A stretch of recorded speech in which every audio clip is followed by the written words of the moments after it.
Lockdown চালু হয়ে গেছে না রায়গড়েতে, সব মুরগি দোকান বন্ধ।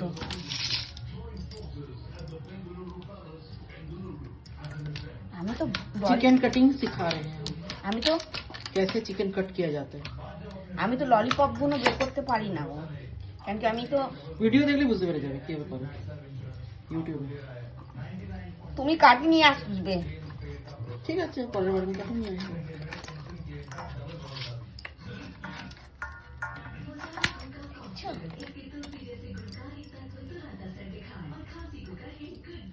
সানডেতে ডালবো কাটাটা। তোমার ফোনটা আমাকে দিয়ে দাও। যা ভিডিও কোয়ালিটি হচ্ছে না চিকেন কাটিং এর, চিকেন দেখলে খিদে পেয়ে যাবে। তোমার ফোনটা ভালো না, ভয়েসটা দেখো কত সুন্দর আসবে। পিঙ্কি পিঙ্কি है পুরো, মাংসটাও না দেখে দেখে লোভ লাগছে। হ্যাঁ, মানে এমনি দেখলে অতটা ভালো লাগছে না যতটা ভিডিওতে লাগছে। কিছুটা এই মুরগি মাংসটা কি করব বলে দাও। বলে দিয়েছি কি কি বিরিয়ানি, কিছুটা কিছুটা বিরিয়ানি, কিছুটা ঝোল নরমাল, হ্যাঁ, আর কিছুটা স্যান্ডউইচ। স্যান্ডউইচ। আচ্ছা, এটা 3 ভাগ তাহলে করব। এইটা হয়ে যাবে স্যান্ডউইচের জন্য। এই পিসটা ব্রেস্টের পিস তো, এটা খুব দারুণ লাগবে। কিমা টাইপের, মানে ছোট ছোট ছোট করে পেস্ট টাইপের হুম স্যান্ডউইচে। হুম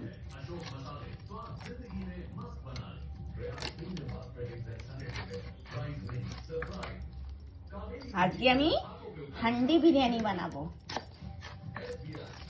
আমাদের সবাই, হ্যাঁ, হান্ডি বিরিয়ানি। হ্যাঁ, ওই বিরিয়ানি মশলা ওইতেই বানাবো। একটুখানি ধনেও আছে আমাদের, শুধু পুদিনা পাতা যদি পাই তো ঠিক, নালে দরকার নেই। আজকে ইউটিউবে ছাড়তে হবে আমাদেরকে হান্ডি বিরিয়ানি।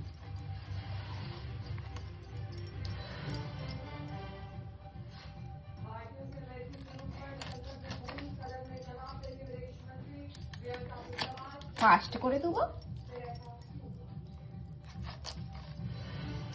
পিসগুলো ভালো হয়েছে না, লাল লাল চিকেন। আমি না ললিপপটা বের করতে পারি না, আমি তো এক্সপার্ট নেই। মুরগি মাংস কাটা, এ দেখো লেগ পিস।